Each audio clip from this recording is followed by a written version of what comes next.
Welcome. In this video, we will learn how to count the frequency of elements in an array. This is a very common coding interview question that tests your understanding of data structures. Let's define the goal.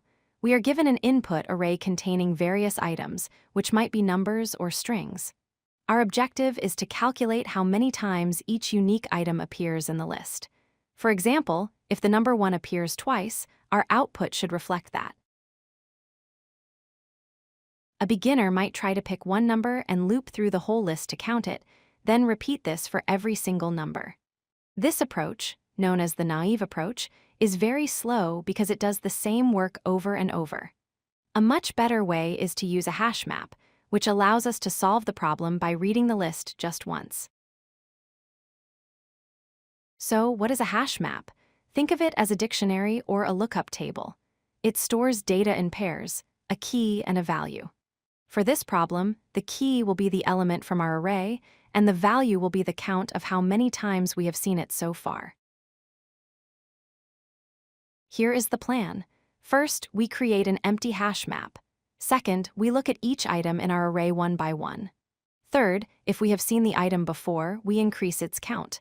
Finally, if it is a new item, we add it to the map with a starting count of 1.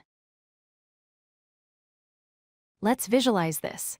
We start with the first item, we check our map and it is empty, so we simply add a to our map with a count of 1. Moving to the next item, b. Is b in our map? No, it is not, so we add b to the map also with a count of 1. Next, we encounter a again. We check the map and see that a is already there. This time, instead of adding a new entry, we simply update the existing count. 1 plus 1 equals 2. Here is what the code looks like. We initialize a map called counts. We loop through every item in the array. If the map has the item, we get the current count and add 1. If not, we set the count to 1. At the end, we return the map.